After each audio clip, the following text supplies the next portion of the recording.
Nadie entendía por qué los trillizos del millonario lloraban. Lloraban en la mañana, cuando el sol apenas tocaba los enormes ventanales de la mansión.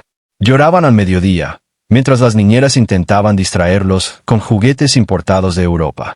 Lloraban por la noche, cuando el silencio de la casa era tan profundo que sus pequeños sollozos parecían romper el mármol del suelo. La prensa decía que era una maldición familiar. Las redes sociales inventaban teorías absurdas. Algunos empleados susurraban que aquellos bebés, herederos de una de las mayores fortunas del país, simplemente eran difíciles.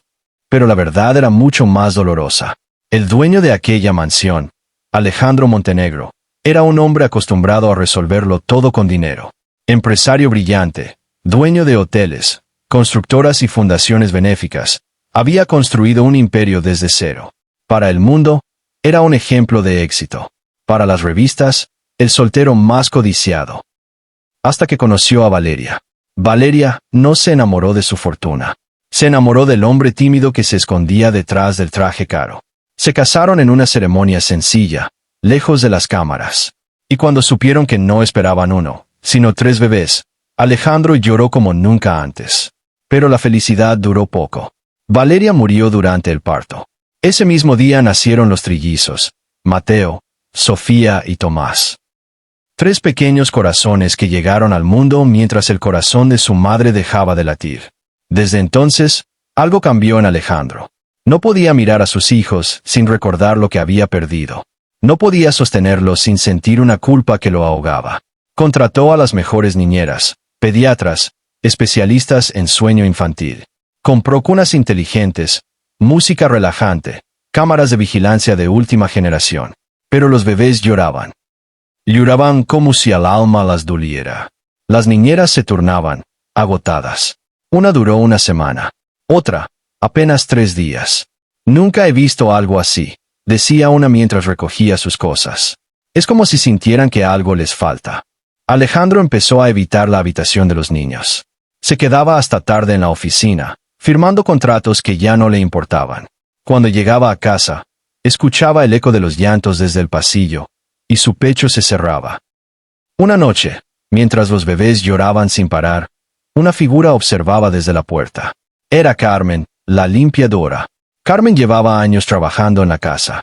Había visto a Alejandro crecer como empresario. Había visto su boda. Había llorado en silencio cuando supo de la muerte de Valeria. Nadie reparaba mucho en ella. Era discreta, callada, siempre con el uniforme impecable y las manos marcadas por el trabajo. Esa noche, las niñeras estaban desesperadas. No sabemos qué hacer, dijo una. Ya comieron, están limpios, no tienen fiebre. Carmen dio un paso al frente. ¿Puedo intentar algo?, preguntó con voz suave. Las niñeras se miraron entre sí, dudando. Con todo respeto, señora Carmen, esto es más complicado de lo que parece. Pero el llanto se intensificó. Era desgarrador. Déjeme intentarlo, insistió. Sin esperar respuesta, se acercó a la cuna de Mateo. Lo tomó con una delicadeza que sorprendió a todos. Luego hizo lo mismo con Sofía y Tomás, acomodándolos cerca de su pecho, uno por uno, cantando en voz baja una canción antigua, casi olvidada. Era una canción de cuna que su abuela le cantaba cuando ella era niña. La habitación empezó a cambiar. El llanto disminuyó. Primero fue un pequeño suspiro, luego otro, y en cuestión de minutos, los 3 bebés estaban en silencio, aferrados a la tela del uniforme de Carmen. Dormidos. Las niñeras quedaron paralizadas. ¿Cómo?, susurró una. Carmen sonrió con tristeza. No lloraban por hambre, ni por dolor. Entonces, ¿por qué? En ese momento, Alejandro apareció en la puerta. Había escuchado el silencio. Después de semanas de llanto constante, el silencio era tan extraño que lo asustó. ¿Qué está pasando aquí? Vio a Carmen con sus hijos en brazos. Por un segundo, algo en su interior se encendió, pero el orgullo habló primero. ¿Quién le dio permiso para tocarlos? Carmen lo miró sin miedo. Perdón, señor. Solo quería ayudarlos. Alejandro se acercó. Observó a sus hijos dormidos como no los había visto desde que nacieron. ¿Qué hizo? Carmen respiró hondo. Los abracé. Eso es ridículo. Todos los cargan. No así, señor. El silencio volvió a llenar la habitación, pero esta vez no era incómodo. Los bebés sienten, continuó Carmen. Sienten la ausencia. Sienten la tristeza. Usted casi no los mira. Las niñeras hacen su trabajo, pero no es lo mismo.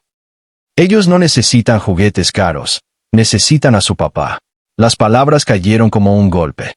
¿Está insinuando que soy un mal padre?, dijo Alejandro, herido. Estoy diciendo que usted está sufriendo. Y ellos también. Alejandro quiso responder, pero algo lo detuvo. Recordó la última vez que había sostenido a Mateo más de unos segundos. Recordó cómo apartaba la mirada cuando Sofía estiraba sus pequeños brazos. Recordó que, en el fondo, temía encariñarse demasiado. Como si amar a sus hijos fuera traicionar la memoria de Valeria. Carmen se acercó y, con suavidad, puso a Sofía en los brazos de su padre. Inténtelo. Alejandro temblaba. No sé cómo, solo abráchela. Él la sostuvo torpemente al principio, pero luego, casi instintivamente, la acercó a su pecho.